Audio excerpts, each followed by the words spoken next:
Hi guys, welcome back to the Spurred On podcast. Today's interviewee is, I think, national treasure kind of territory of football hosting. He is the host of the regular Guardian Football Weekly. How could it not be regular? It's weekly. It is, and ex-host, of course, Soccer AM. It's Max Rushden. How are you doing, Max?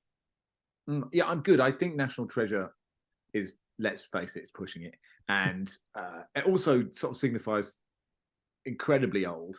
You know, if it were true, I think you can't really be a national treasure till you hit 60. And I think to be national treasure, you have to be sort of universally loved. And that is definitely not true. I think you're doing yourself a disservice. I appreciate the praise, but I reject it at this stage of my career. You never know. If I keep working hard in training, maybe I can get to that level. But it's not yet. But most importantly, I'd say a Spurs fan, although Spurs aren't your first team, Cambridge are your first team, but more importantly for this podcast, very much a Spurs fan. Yeah. And like I get yelled at a lot, you know, you plastic idiot, for having two football teams. And I am a Cambridge fan. That is the team that I went to watch week in, week out. My dad is a big Spurs fan, right? But he took me to Cambridge because that's where we happened to be. And so, you know, my love of Spurs is very much related to the love of my dad and the fact that he'll ring me after every Spurs game and tell me how good Jimmy Greaves was. Sort of just, that's it. It'll always get down to Jimmy Greaves, which is, and let's face it, he was quite good at football. But like, I really think you can have both. If Cambridge ever played Spurs, I'd want Cambridge to win, but they are sort of mutually exclusive. It's like air and chips, right? You know, you need one, you like the other one, but you can do both, right? It's very rare that you have so many chips in your mouth you can't breathe. So it's not an analogy I've thought through that clearly, but I think it works. I was going to say, not an analogy we've ever had on the Spurred On podcast. Max, I think you have quite a unique viewpoint on Spurs at the moment because you are living and working in Australia, and obviously the big Ange effect is huge. We're going to get onto that, but I want to start just by talking about Terry Venables very quickly. Obviously a huge week for Spurs. He was certainly the manager that I grew up in with, winning the trophy, the FA Cup in 1991, and kind of my formative football years were kind of started in 1987, 88, all through that period when he was the manager. How did you feel when you heard that he'd passed away, and what is his legacy as a Spurs manager, do you think? Well, I mean, I was on TalkSport and we heard a rumor about an hour before we went on air that he'd passed away. And I've been in this situation a lot, actually, and it's sort of quite tricky because you have to sort of come up with two shows, right? Because you don't know when the news is going to officially be broken. Right. It's a terrible phrase, but I guess that's what it is. And so you sort of you need to line people up who can come on the show to talk about him, because your job is to do someone justice, right, in that situation. It's the same when Jack Charlton passed away, and Jimmy Greaves, actually. You know, it's an occupational hazard. They're not shows you like to do, but they're shows you want to do really well. And actually the hardest part is for the producers, you know, behind the glass, who have to on occasion, you know, ring up former players that he's managed or just people's mates and say, did you know this has happened? Would you come on and talk about it? And I think that's it's a really delicate thing that you have to do. And so I think so my memories of Terry Venables are all about Euro 96, really. Of course, I was 10 or 11 in 91, but I wasn't really thinking about, you know, who was the Spurs manager. I was like, oh, Gazza's been injured. Oh, we've won. Okay, this is great. But actually talking to people on the show who knew him much better, I had Gary Mabbutt on, who was, you know, spoke brilliantly about Terry Venables and about, you know, like he's just, you know, some of those phrases that people use a lot when people pass away, like larger than life, right? It's not, it's a bit of a cliche, but it was so true with Venables. And saying, you know, he'd take them to his nightclub even after a defeat. I mean, can you imagine now? Like, it's just it's just amazingly different time. And what you hear about from, you know, people in Spain and you know, and the fact that tactically he was just ahead of his time, you know, listen, as a Cambridge fan, I grew up with 4-4-2, hit the channels. I don't hate that football, big man, little man up front. I even like big man up front. But the fact that anyone can go from QPR manager to Barcelona is mad, right? It's totally mad. And to do that and to be so successful there, to come to Spurs to get them a trophy. Spurs don't win a lot of trophies, No. We were all very aware of that. And to do so well with England. And it's interesting, on Football Weekly, we've got a really interesting email about Euro 96, which was England weren't actually great in that tournament, right? No. We didn't play well against Switzerland. I was at the Scotland game, and we weren't great in that. And then we weren't great against Spain. But a bit like Ange, right? It's about vibes. It's about, he made us feel great. He made us love football. And I was 17, 18 at the time. That's such a seminal tournament. When you think about football fans and the moments that really matter to you, like the first tournament where you can drink is such a big thing, right? And so that was Euro 96 for me. And he instilled in that team, and of course you've got to have luck in tournaments, like that feeling that, wow, football is great. This is great. I love this. Okay. And I mean, I don't know how much that influenced me I loved football anyway, but those things make you love the game and then probably push you into wanting to work in it. And so, I think he won Tottenham a trophy that doesn't happen often. He was amazing for Tottenham, and also he played the kind of football that we want to watch, right? That's right. And to bring that to Ange, and you're right, that's what we're getting now. Absolutely. So you've done the segue for me. I appreciate it. Moving on to Ange and your kind of unique viewpoint from Australia, but also as a Spurs fan from Britain. Obviously over here, I'm going to kind of, I still think it's the same after these 3 defeats. I mean, certainly personally, I don't have any issue whatsoever with the fact that we're still trying to go out on a front foot and losing games because of that, like the Villa game. But are there many more Australian Spurs fans now as a result of Ange? Is the press as big over there as it is over here for what Ange is doing? And how do you feel about him personally? Yeah, it's so interesting. I mean, I'd not heard of this guy when I moved to Australia. And I do lots of little radio interviews, to plug the Champions League coverage. And for the first year, all they wanted to talk to me was selling. I was like, I've moved 10,000 miles to get away from talking about this football. I'm only kidding. I presume there are not many Rangers Celtic fans listening to this. But they just wanted to talk about Ange, right? He's a massive deal. And if you think about,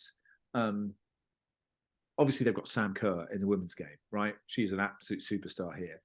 But there is a real void in men's football of star Socceroos compared to the sort of Kuehl, Viduka, Tim Cahill years.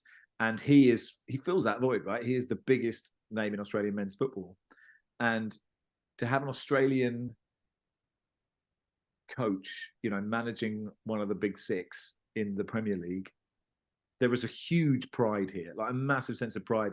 That's really interesting about living here and sort of being a football fan in a country where football isn't the number one sport.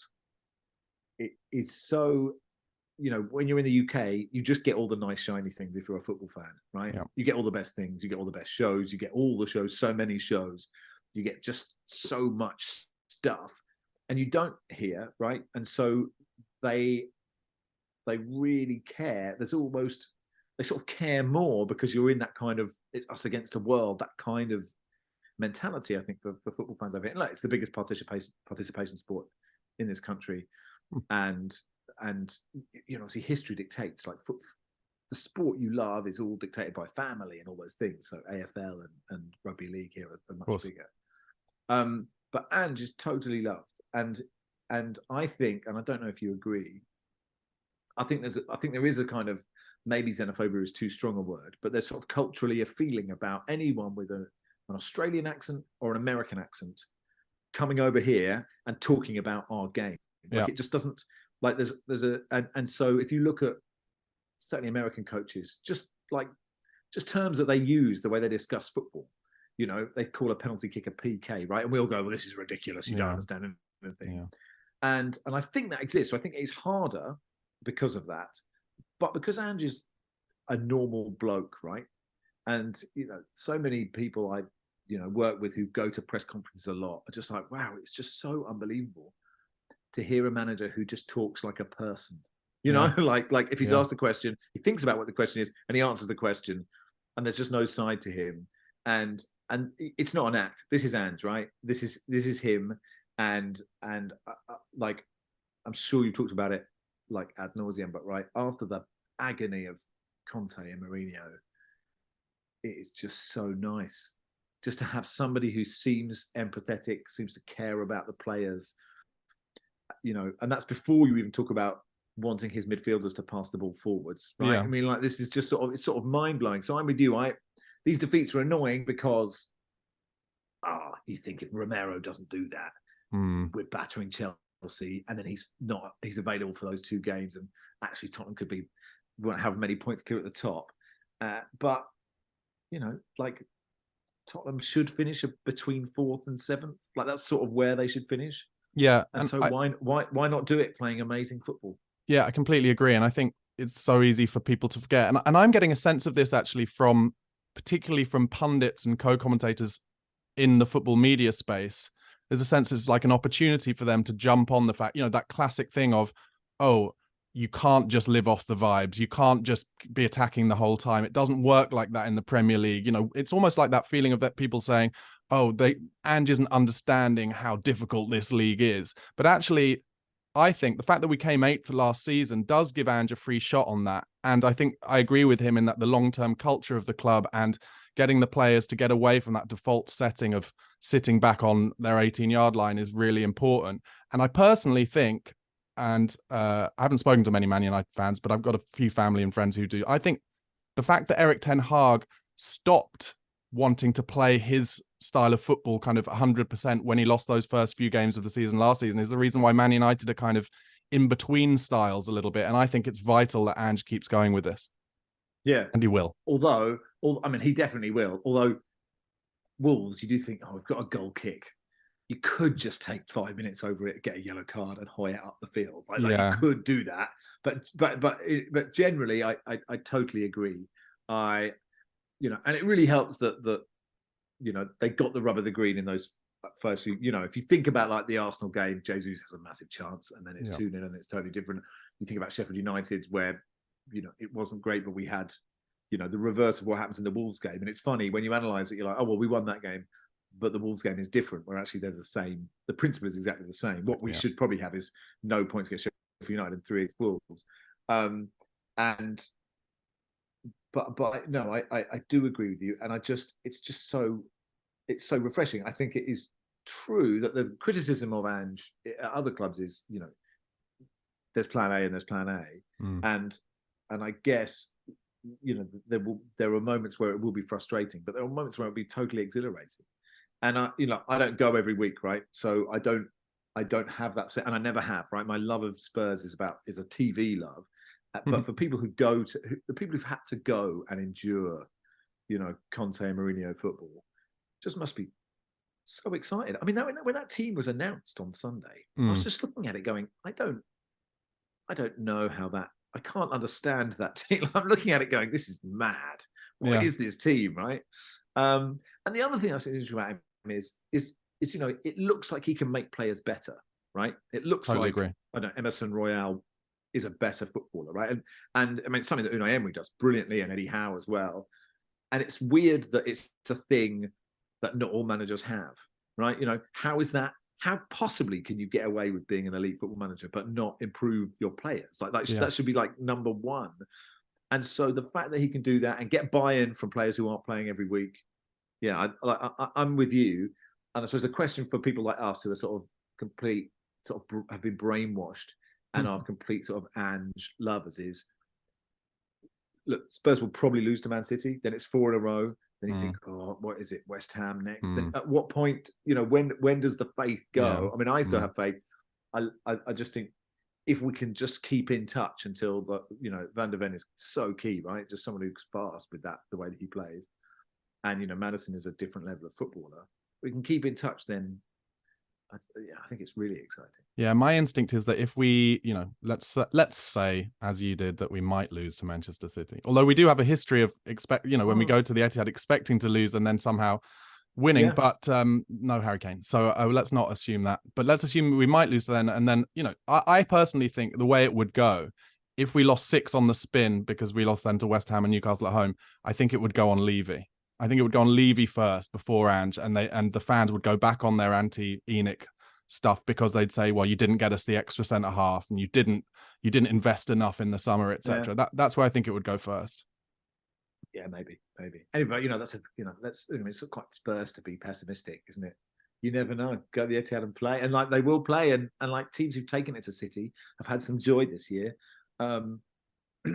We'll either Romero, win or we'll lose 5-0. I mean, or 5-1. Yeah. I think that's how it'll go. You mentioned, I'm really glad you mentioned Ange being able to train the players and coach them to become better players. I completely agree. I feel like that's something we really lost since Pochettino left. It's worth talking about Lo Celso's performance, I think, against Villa, because I've always seen Lo Celso as clearly a very technically gifted player. He can beat a man on the half turn. He's got great vision. Messi loves him in his team for Argentina.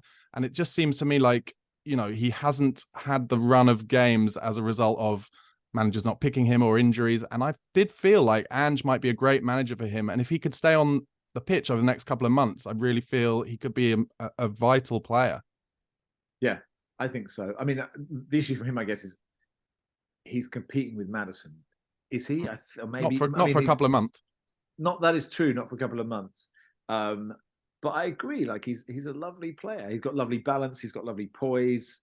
Left-footed players always look better. And I don't go, oh shit, he's in the team. I think, oh, this is what a lovely footballer he is. And and what you want, all those cliches, you want competition for places, right? You want everyone to be pushing everybody, and he is.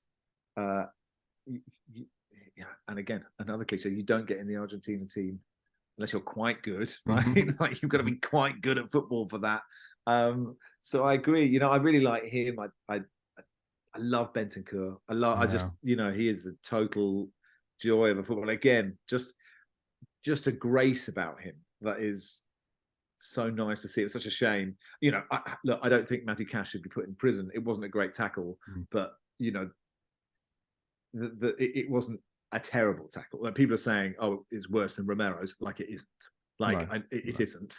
And even if Romero punted the ball, it was a tactical foul, right? And so it's just really unfortunate that Bentancur got injured. By all accounts, it's not too bad. I mean, you might know better than I do. Yeah, no, I think it's just his ankle, and I read somewhere yesterday that it seems to be an impact injury, and he's going to have a few days off, but should be fit for City. But I don't know.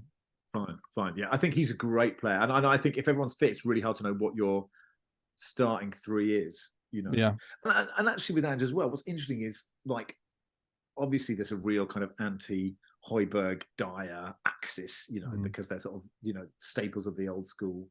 And I've always sort of willed Eric Dyer to perhaps be slightly better than he is, or slightly quicker than he is. Me too, yeah.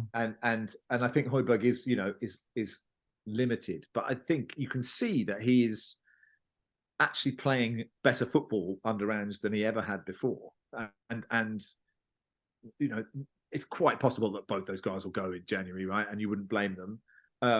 But that is a sign, that all these people are good, right? You don't, if you're a young kid and you're becoming an elite footballer, there was probably a time where you were playing possession football in a team as a kid. Totally. It's very unlikely you weren't as a 10 or a 12-year-old going, right, let's park the bus and just, kick it sideways. It's just not really how it works. And so him, Ange being able to sort of get those players to slightly change how they play is also like a really positive thing. Completely. And I think it's about those kind of little 1-2% really. I think the example from the Wolves game, the Villa game, was where there was that excellent piece of play down the left-hand side that Højbjerg was involved with, and Udogie, and then Højbjerg takes a touch and then passes it through to Son, and Son is offside, whereas you look at it and you're like, oh, if Bentancur had still been on the pitch, or if it had gone to Bentancur, it would have been a first-time pass rather than him feeling the need to take that touch. And that's 2%. Do you know what I mean? That's the difference, I think. Yeah, maybe. I mean, it's interesting, and I'm guilty of this all the time. So much of football is it's sort of painting a narrative for something sort of might fit, and you have absolutely no idea what anyone else would do in that True, position. yeah. Also, if Son just times his run slightly better, then it's just a brilliant pass, and we all go, "Oh, look, Højbjerg's got the distribution in his locker." True. Yes, and Aston Villa, like their statistics for offside are insane, right? Like they've since Emery turned up, and I find statistics generally quite boring, but like they've caught opposition teams offside more than double anyone else. Yeah. Right. I think Liverpool are second, and so obviously you've got to have some luck, right? They had some luck because the times when we broke through, we missed the chance, and the times where we were offside, we scored the chance. And you just go, well, if that's the other way around, a doggy scores, Kulusevski scores, we're all going with sort of 4 up after 5 minutes, and this is great. But I can't remember the question now. No, it's all good. I think we were just talking about. I agree with you completely. Little percentage points. So look, thank you so much. Come on, I'm going to end. I'm not going to ask to speculate on the Man City game. I'm going to I'm taking that as a bit of a no-lose gamble. But in terms of the way that Spurs recover from these losses and the rest of the season, how do you foresee it kind of turning out? You mentioned earlier between kind of 4th and 7th. I guess I agree basically, but do you think we will turn it around? Let's say we're leaving the Man City game, but you think those 2 games against West Ham and Newcastle will see a return to winning ways? Yeah, I think so. I actually think we could easily go to City and get something. Look, all the teams we play are good. Newcastle are really hit and miss at the moment. Like it is after a Champions League week, I think. So that is it after a Champions League? It's certainly Champions League week this week. Oh no, yes, it's next. It's after the West Ham Thursday, so it's after Premier League midweek. Yeah, so we've got that as well. So we should be less tired than them. We should be. And their squad is sort of totally ripped apart. But then the way they beat Chelsea, you think, but they're different home and away because that crowd is insane. Yeah. Generally, I feel incredibly positive. Like with a bit of luck, Tottenham could be top now. With a bit less luck, they could be. They'd probably be about 6. I don't know. Yeah. But I think they're definitely good enough for top 4, and I think that would be a great achievement. It's really not easy to get in the top 4. Loads of teams expect to. Sort of 6, 7, 8 teams now expect to or really hope to. So to do that is an amazing achievement. If injuries are so key, right? You can see that with Maddison and Van der Ven. Look, they're not the only team with injuries. So January will be interesting recruitment wise. But I just feel the vibes are great. And the longer I've worked in football, or any job I want, I just want good vibes in the place that I'm working, and then you have a nice time. And like the results, I don't really mind. Like I get over them quite quickly. I just love seeing Tottenham pass the ball. I mean, I'm such a sort of cliche. No, I agree. Such a cliche Tottenham fan, but I really think we could, and I think it would be so brilliant if we could manage to do that while playing lovely football. Completely agree. And I think if there's one thing that Jose, Nuno Espirito Santo and Antonio Conte have given us, it's the love of this football, whether we're top of the league as we were in the first 10 games or losing 3 in a row as we are at the moment. Max, thank you so much for coming on. Tell people where they can find you if indeed they don't, but plug whatever you want. Sure. Well, yes, if you want to consume stuff that I do, Guardian Football Weekly 3 times a week, Talk Sport Saturday, Sunday mornings. And if you're in Australia, watch the Champions League on Stan. Or if you're in the UK, just get a dodgy, Fire Stick and watch our coverage. It's slightly better. Yeah. No comment on the dodgy Fire Stick, but thank you so much for coming on, and thank you for listening and watching at home, guys. Don't forget, if you're watching on YouTube, please do come across to whatever podcast platform is your favorite, be that Spotify, Apple Podcasts, Google Podcasts. Give us a subscribe or a follow. It really helps, and vice versa. If you're listening on the podcast, please do come to YouTube, youtube.com/@BarnabySlater_ for the Spurred On podcast. And most importantly, come on, you Spurs.